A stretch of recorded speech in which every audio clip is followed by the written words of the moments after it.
नमस्कार दोस्तों, आज हम 10 MCQ करेंगे जो RRB फिजियोथेरेपी एग्ज़ाम में पहले 2019 में आ चुके हैं।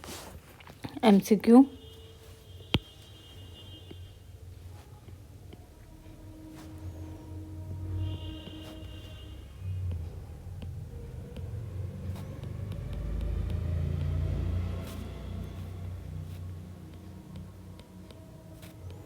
2019 physiotherapist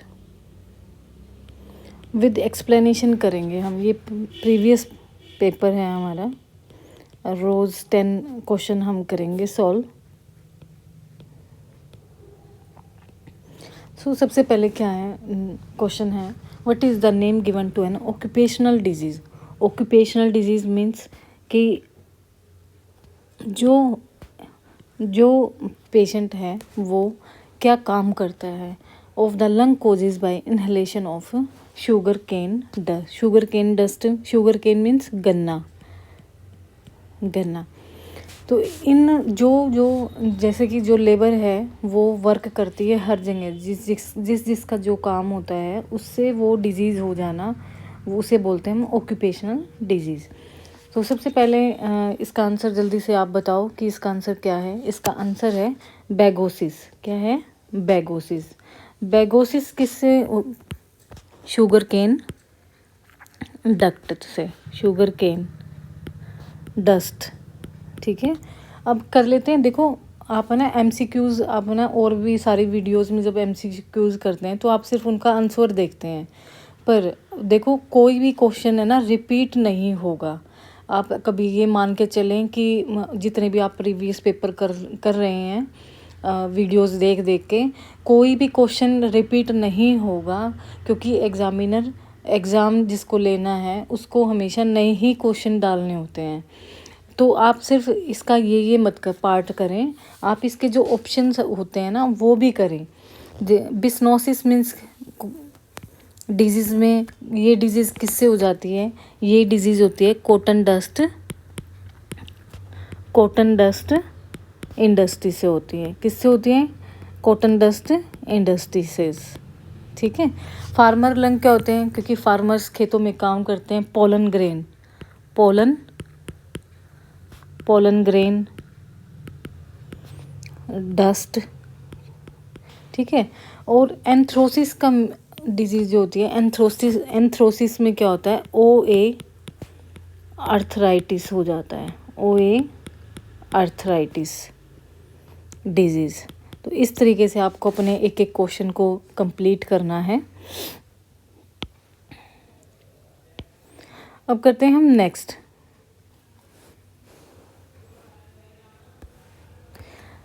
question number 2, which investigation may help to establish and characterize by type of epilepsy. तो एपिलेप्सी में हम कौन सी इन्वेस्टिगेशन कराएंगे? Chest radiography, ECG, EMG and EEG। तो हम एपिलेप्सी में हम इलेक्ट्रोएन्सेफेलोग्राफी कराएंगे। इलेक्ट्रोएन्सेफेलोग्राफी। EMG किस में यूज़ होती है? इलेक्ट्रोमायोग्राफी। इलेक्ट्रोमायोग्राफी। ठीक है। ECG electrocardiography and chest radiotherapy. देखो चेस्ट जो एक्सरे होते हैं, चलो थोड़ा सा सिंपल सा वे बता देती हूँ। चेस्ट एक्सरे हमेशा PA होते हैं। क्या होते हैं? PA view, posterior to anterior. और जो बॉडी के ऑर्गन्स हैं, जैसे कि नी है या कोई भी जॉइंट है, एनी जॉइंट, ठीक है, उसमें जो व्यू होगा PA व्यू, उसमें होगा AP व्यू,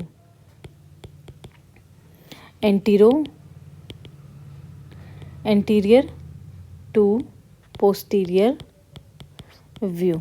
ये आपके क्लिनिकल में काम आएगा कि कि आपको अगर किसी को चेस्ट एक्सरे लिखने हैं, एडवाइस करने हैं, तो ओनली चेस्ट एक्सरे,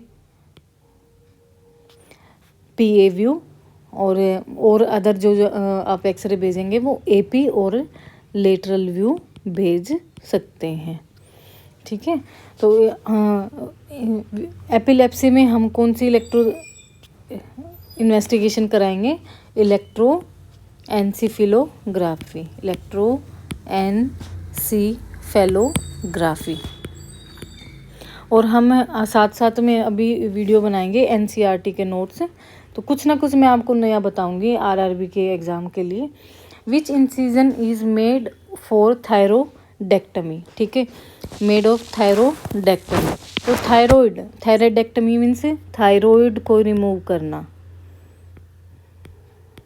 एक्टमी करना। ठीक है, थायराइड जो हमारी ग्लैंड है इसको, थायराइड ग्लैंड में जो कॉलर इंसिजन है, इसका आंसर क्या होगा? विच इंसिजन मेड फॉर थायरोडेक्टमी, इसका आंसर है कॉलर इंसिजन। देखो कॉलर इंसिजन ये तुक्का भी मार सकते हो आप, क्योंकि थायराइड जो ग्लैंड होती है ये हमारी नेक के बिल्कुल बीच में प्रेजेंट होती है। यहाँ समझ लेते हैं, देखो ये हमारे बिल्कुल यहाँ होती हैं बीच में। ठीक है, तो कॉलर बोन आप इसका तुक्का भी मार सकते हैं अगर किसी को नहीं पता है तो। कॉलर इंसिजन, तो इसमें जो इंसिजन दिया जाता है वो इंसिजन इस तरीके से दिया जाता है। ठीक है, इस टाइप से कॉलर, इसको बोलते हैं हम कॉलर इंसिजन। अब ये तो हमें पता लग गया कि थायराइडेक्टमी में हम कॉलर इंसिजन देंगे। अब एग्जामिनर को अगर इसी से ही क्वेश्चन बनाना है तो वो ये क्वेश्चन नहीं देगा, थायराइडेक्टमी नहीं देगा, वो दे देगा कोचर इंसिजन, मोरिस इंसिजन या मिड लाइन इंसिजन। तो मिड लाइन इंसिजन क्या होता है? मिड लाइन इंसिजन होता है जो जिफॉइड प्रोसेस है हमारा। चलो हम बना ही लेते हैं डायग्राम।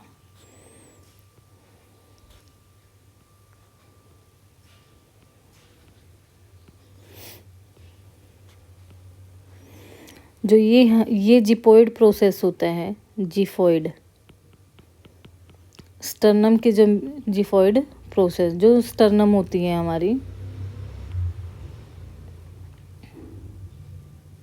ठीक है, इस यहाँ से जो नीचे एब्डोमिनल कैविटी को कट करते हैं अम्बिलिकल कॉर्ड तक, ये होता है mid line incision. Mid line incision, तो ये किसके लिए यूज़ किया जाता है? ये एब्डोमिनल कैविटी को असेस करने के लिए, एब्डोमिनल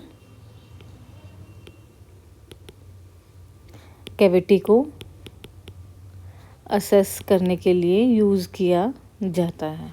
ठीक है, अब करते हैं मोरिस इंसिजन। मोरिस इंसिजन में क्या होगा? मोरिस इंसिजन में ये जो मोरिस है ये गलत दिया हुआ है, यहाँ पे मोरिसन्स है, मोरिसन।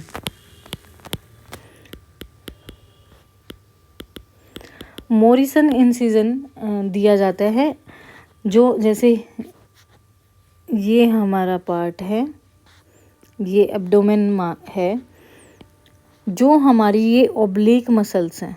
कौन सी मसल्स हैं? जो बैक में ओब्लिक मसल्स हैं, इन ओब्लिक मसल्स पे इस तरीके से ये कट दिया जाता है, इस तरीके से। और ये भी किसके लिए, किस में यूज़ होगा? कौन सी सर्जरी में यूज़ होगा? एब्डोमेन सर्जरी में। अब करते हैं कोचर इंसिजन। जो कोचर इंसिजन है हमारा, ये किस लिए यूज़ होगा? किस इंसिजन, किस डिजीज़ के लिए यूज़ होगा? ये होगा liver, gall bladder and spleen. ठीक है, तो ये होगा हमारा, जो गॉल ब्लैडर में स्टोन हो जाती है, कोलेस्टोमी, तो उसके लिए यूज़ किया जाता है ये Kocher incision, liver, gall bladder and spleen. तो लीवर जो हमारा ऊपर है ये यहाँ पे यूज़ करेंगे।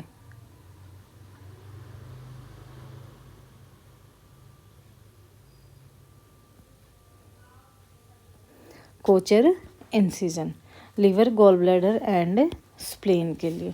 तो इस तरीके से आपको अपने क्वेश्चंस को अटेम्प्ट करना है, आपको रिवीजन करनी है। अगर आप सिंपल, इतनी सारी मैंने वीडियोस देखी हैं, सब क्वेश्चन एमसीक्यू कर रहे हैं, बट उन क्वेश्चन का आंसर लेना और उनको सॉल्व करना वही सबसे बड़ी बात होती है, वही आपकी प्रैक्टिस है।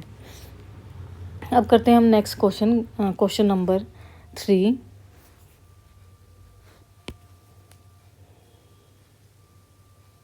Question number 4, which is deal with Newton first law. अब देखो न्यूटन फर्स्ट लॉ बहुत इम्पोर्टेंट है और इसमें से क्वेश्चन इस तरीके से बनाते हैं कि हमेशा क्वेश्चन आता है और इम्पोर्टेंट क्वेश्चन है।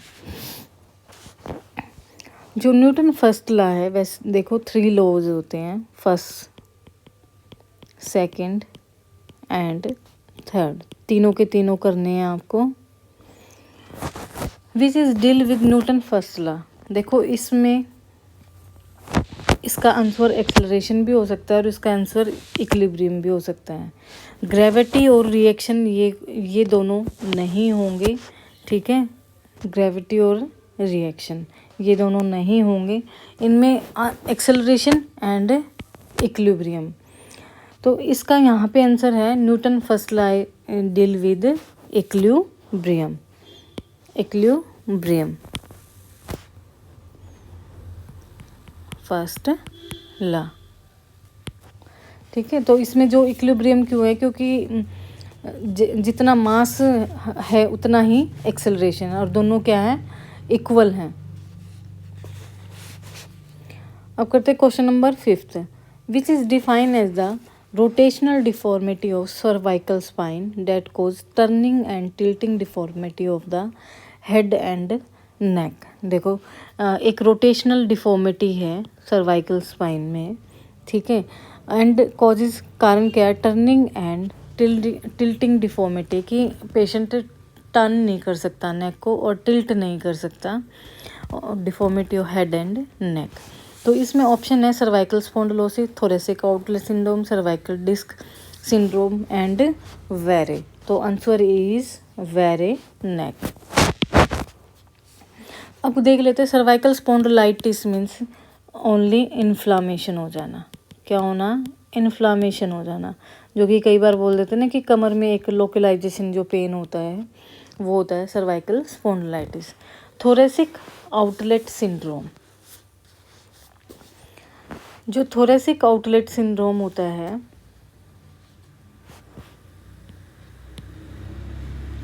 थोरेसिक आउटलेट सिंड्रोम में कंप्रेशन हो जाती है, किसकी, थोरेसिक आउटलेट में compression of blood vessels and nerve,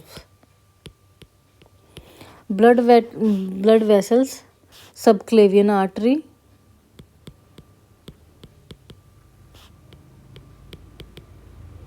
and nerve brachial plexus. और इसकी जो कंप्रेशन होती है इसका प्लेस क्या है, इम्पोर्टेंट है ये, सर्वाइकल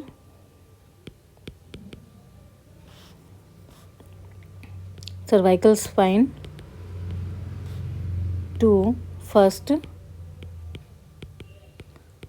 टू नहीं यहाँ पे, बिटवीन फर्स्ट रिब, ठीक है।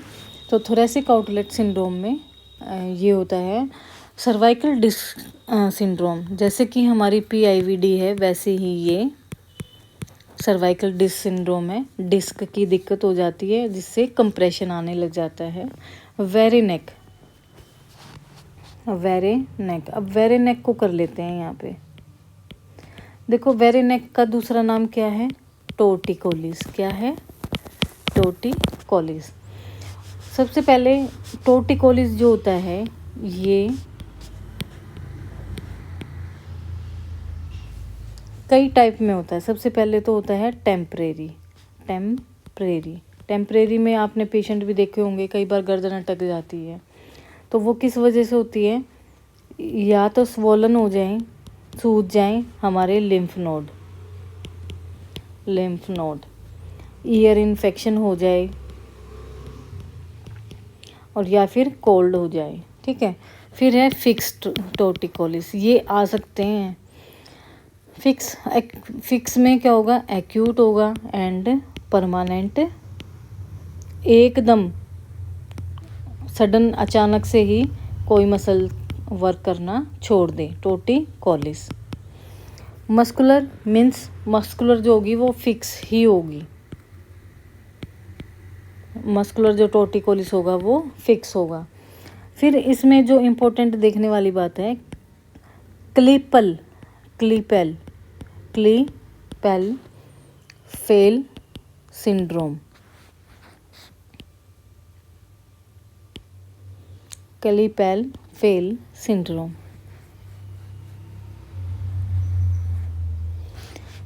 ये क्या होता है? ये कंजेनाइटल डिफॉर्मिटी होती है, कंजेनाइटल एबनॉर्मेलिटी होती है। इसमें क्या होगा कि incorrect baby bone in the neck, baby की जो नेक है की बोन्स हैं वो इनकरेक्ट हों, तब ये टोर्टिकोलिस हो जाता है, जिसको बोलेंगे हम क्लेपेल फेल सिंड्रोम। ये क्वेश्चन आ जाता है cervical dystonia. Cervical dystonia mean spasmodic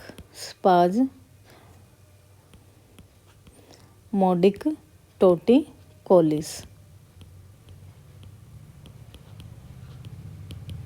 या फिर वेरे नेक। तो सर्वाइकल डिस्टोनिया मीन्स स्पाज्मोना, तो किसका? मसल का। कौन सी? स्टेनोक्लीडोमास्टोइड या फिर ट्रेपीजियस मसल, कोई भी मसल हो नेक की, वो होती है सर्वाइकल डिस्टोनिया। तो क्वेश्चन नंबर 6 करते हैं अब नेक्स्ट।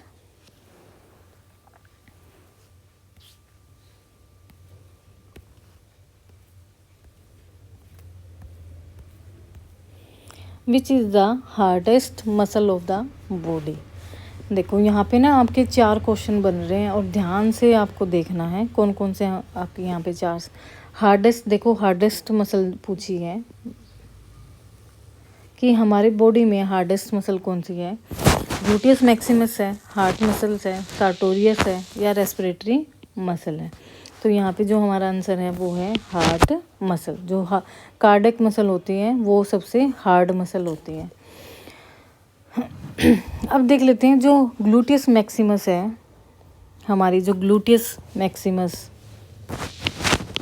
जो मसल है, ये क्या है? बिगेस्ट मसल है। क्या है? Biggest muscle of the body. Heart muscle हमारी हार्डेस्ट मसल है। क्या है? Hardest muscle. सार्टोरियस हमारी कौन सी है? लॉन्गेस्ट मसल है। कौन सी मसल है? Longest muscle. और रेस्पिरेटरी जो मसल्स हैं वो हमारी रेस्पिरेटरी मसल्स हैं। ठीक है। और रेस्पिरेटरी मसल्स में कौन सी मसल होती हैं? Primary and secondary. जो प्राइमरी इंस्पिरेटरी जो मसल है, primary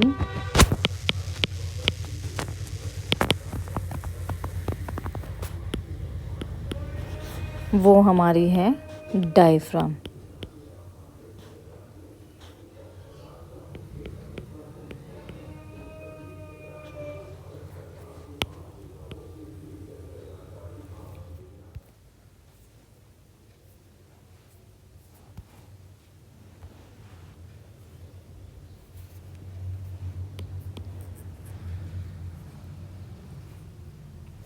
So question number 7, what is the color of synovial fluid in RNA?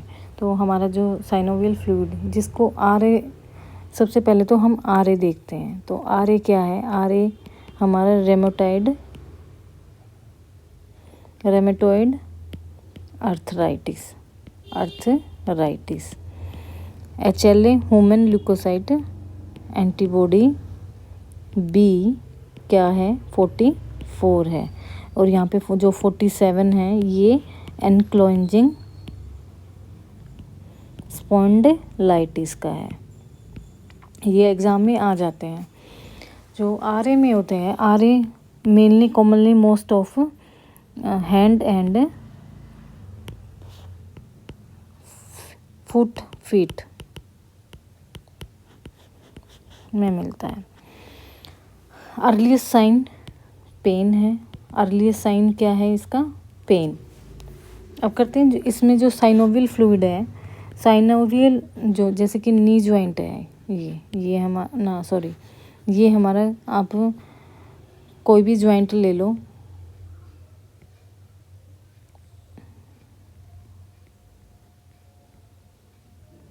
ठीक है। जो बीच में इन फिंगर्स है, फिंगर्स के बीच में ये जॉइंट है, फेलेंजेस हैं, इन जॉइंट में जो साइनोवियल फ्लूइड है यहाँ पे इन्फ्लामेशन हो जाती है। इन्फ्लामेशन इतनी हो जाती है, इतनी ज़्यादा हो जाती है कि जो फिंगर्स की मूवमेंट है वो रेस्ट्रिक्ट होने लग जाती है और साइनोवियल फ्लूइड डीजनरेट होने लग जाता है।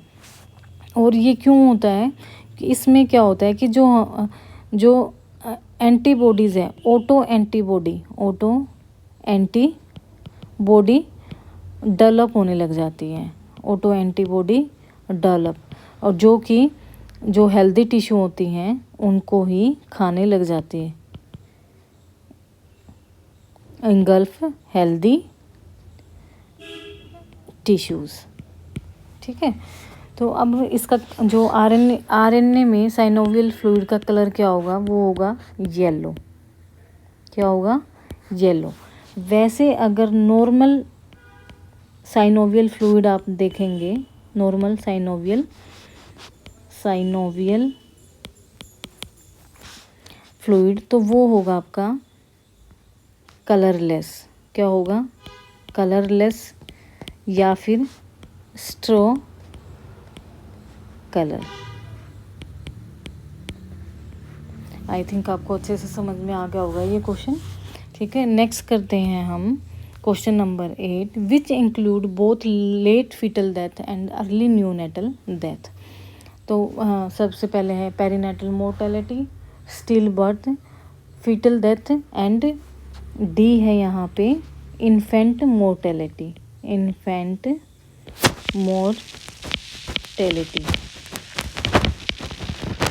तो यहाँ पे आंसर आएगा आपका पेरीनेटल मोर्टेलिटी, ठीक है। तो ये कहता है विच इंक्लूड बोथ, दोनों, वो बताओ कि late foetal death and early neonatal death को हम क्या बोलेंगे? उसको बोलेंगे हम पेरीनेटल मोर्टेलिटी। अब करते हैं question number 9, which structure act as wire of telephone in the body. तो टेलीफोन के वायर की जैसे हमारी बॉडी में कौन प्रेजेंट है? वो है हमारे न्यूरॉन सेल। कौन से हैं? Nerve cell. न्यूरॉन्स आ जाएंगे, नर्व भी आ सकती हैं, ठीक है, नर्व हमारी। अब कर लेते हैं यहाँ पे, देखो कैपिलरीज का तो आपको पता ही है। कैपिलरीज जो आर्टरीज और वेन्स की जो स्मॉल, जैसे कि ये आर्टरीज है, ये वेन्स है। हम यहाँ पे कलर ही ले लेते हैं, ये आर्टरीज है और ये हमारे वेन्स है, ठीक है। जो ये स्मॉल स्मॉल स्मॉल स्मॉल निकलती हैं, ये इससे स्मॉल स्मॉल स्मॉल स्मॉल, ठीक है, इसको बोलते हैं कैपिलरीज। क्या बोलते हैं? कैपिलरीज। ये ब्लड वेसल्स होगी और ये ब्लड वेसल्स की क्या होगी हैं? कैपिलरीज कि एंड टिप तक जब चली जाती हैं ये, उसको बोलते हैं हम कैपिलरीज। ऐसे ही आपकी आर्टरीज में है।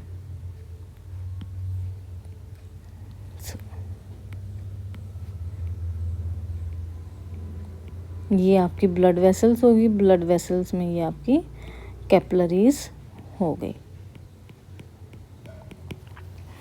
ठीक है, न्यूरॉन्स जो सेल्स हैं उसका आपका कलर क्या होगा, न्यूरॉन्स सेल्स का उसका होगा आपका येलो कलर। क्या होगा, कलर भी पूछ लेते हैं कई बार, येलो कलर। वैसे ये तो सबको आपको पता ही होगा। अब कर लेते हैं बात हम आर्टरीज़ की, arteries and veins, arteries and veins question बन सकता है। जो आर्टरीज़ होती हैं, कलर में लेंगे हम ताकि आपको, आर्टरीज़ में जो ब्लड का कलर होता है वो क्या होगा, स्कारलेट कलर, स्कारलेट कलर। ठीक है, पहले आर्टरीज़ कर लेते हैं। आर्टरीज़ क्या होंगी, मस्कुलर होंगी। क्या होंगी, मस्कुलर। मस्कुलर होंगी तो क्या होंगी, सॉफ्ट होंगी। एंड आर्टरीज़ क्या होंगी, हमारी बॉडी में डीपेस्ट होंगी। क्या होंगी, डीपेस्ट, डीप मिलेंगी। डीप क्यों मिलती हैं, क्योंकि इनमें जो आर्टरीज होती हैं, आर्टरी कैरी करती हैं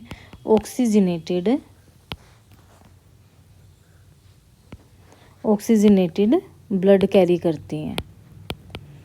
ठीक है, और ये डीप इसलिए होती हैं क्योंकि अगर सुपरफिशियल कोई भी कट लग जाता है तो एकदम ब्लड का लॉस हो जाता है और ऑक्सीजन की बॉडी के अंदर कमी हो जाएगी, इसलिए ये जो होती हैं ये डीप होती हैं। अब कर लेते हैं हम वेन्स के बारे में। वेन्स क्या होती हैं, वेन्स हमारी जो ब्लड कलर होता है वो होता है, कई बार पर्पल आ जाता है और पर्पल नहीं होगा तो ब्लू आएगा आपका।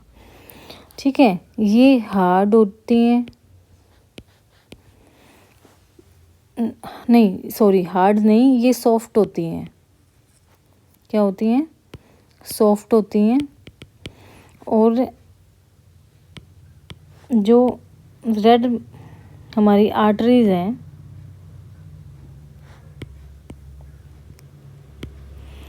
ये इलास्टिक होती हैं, इलास्टिक। ठीक है, खिंच जाती हैं। वेन्स में क्या होगा, ये सुपरफिशियल मिलेंगे आपको, सुपरफिशियल। देखो जब भी आपको ड्रिप लगती है तो वो ड्रिप आपको किस में लगाई जाती है, वो लगाई जाती है आपके वेन्स में, और ड्रिप बिल्कुल सुपरफिशियली लगाई जाती है जो आपको दिखाई भी देती है कि ये हमारी वेन्स है। और ये जो कैरी करती हैं, ये कैरी करती हैं deoxygenated blood, deoxygenated blood means ये हो गया साफ खून और ये हो गया खराब। अगर इसका लॉस हो जाता है, इसलिए सुपरफिशियल होती हैं कि अगर कट लग जाता है तो एकदम जब ब्लड आता है तो बॉडी को इतना नुकसान नहीं होता जितना आर्टरीज में अगर कट लग जाता है तो बॉडी को वो शॉक भी दे सकता है। सो आपको अच्छे से ये क्वेश्चन समझ में आ गया होगा। अब करते हैं सैम्पलिंग का। Which sampling could be effective during a sampling frame is difficult to identify in research. तो एक effective during sampling frame is difficult to identify in research. तो quota sampling, convenient, snowball and purposes. देखो purposes जो sampling होती है ये क्या होती है, जजमेंटल सैम्पलिंग होती है, जजमेंटल सैम्पलिंग। ये क्वेश्चन आ चुके हैं फिजियोथेरेपी एग्ज़ाम में। इसका जो आंसर है ये है स्नोबॉल सैम्पलिंग। ये effective during a sampling frame is difficult to identify in research. इसमें डिफ़िकल्ट हो जाता है रिसर्च को एक इफ़ेक्टिव सैम्पलिंग लेने में। क्यों? क्योंकि स्नोबॉल में क्या होता है, बहुत सारे पहले सैंपल्स लेने पड़ते हैं और इन सैंपल्स में से फिर उसको 2 सैंपल चूज़ करने पड़ते हैं। कोटा सैम्पलिंग में क्या होता है, पहले ए कोटा, फिर बी कोटा, फिर सी कोटा एंड डी कोटा। तो ये जैसे कि रिजर्वेशन कोटा, रिजर्वेशन से याद रखो, ठीक है, रिजर्वेशन। तो ए, बी, सी और डी, तो हर कैटेगरी में से एक एक सैंपल, 2-2 बच्चे या 2-2 सैंपल लेना, ये होता है हमारा quota sampling. Convenient sampling, convenient sampling में क्या होगा, कन्वीनियंट में हम जैसे कि 1 2 3 4 5 6 सैंपल पहले लिए। अब देखो, एक बार हम किसी को हम सैंपल में लेते हैं तो वहाँ पे हम इन 2 में से 1 को चूज़ करेंगे, 2 में से 1 इनको कन्वीनियंट करेंगे, फिर इनमें से 1 लेंगे। ये होगी हमारी कन्वीनियंट सैम्पलिंग। और पर्पजीव जो सैम्पलिंग होगी ये हमारी जजमेंटल सैम्पलिंग है। तो जजमेंटल सैम्पलिंग में क्या होता है, जो जज करके हम लेते हैं, जहाँ पे हम ढूंढते हैं, ठीक है, कि एक ग्रुप बना लिया ABCD और उसमें बहुत सारे, जैसे कि ए ग्रुप, फिर उसका सब ग्रुप में से भी उसका सब ग्रुप, ये होती है आपकी जजमेंटल सैम्पलिंग। आई होप आपको ये MCQs के जो विद सॉल्यूशन है अच्छे से समझ में आ गया होगा। और इसी तरीके से आपको अपने MCQs की तैयारी करनी है और ऐसे अपना टाइम वेस्ट मत करो, क्योंकि इस तरीके से जैसे आप सिर्फ MCQ रिवाइज़ कर रहे हैं, उनका कोई बेनिफिट नहीं होगा। एग्ज़ामिनर नए क्वेश्चन ही देगा और जो पुराने क्वेश्चन से एलिमिनेशन थेरेपी ही मानो अब, कि एनिमिलेशन पैटर्न से ही आपके क्वेश्चन बन के आएंगे। So thank you so much. Video को लाइक करो, सब्सक्राइब करो एंड ज़्यादा से ज़्यादा शेयर करो, मुझे भी थोड़ा मोटिवेशन दो। और रोज़ाना हम डेली 10 अपने MCQ सॉल्व करेंगे और साथ के साथ हम हमारी फिजियोलॉजी की जो वीडियो चल रही है उनको भी देखते रहो, वो आपका बेस है। अगर आप बेस की तैयारी नहीं करोगे ना तो MCQ आप कितने भी कर लेना, आप किसी भी एग्ज़ाम में बी कॉन्फिडेंट अपना एग्ज़ाम क्रैक नहीं कर सकते हो। Thank you so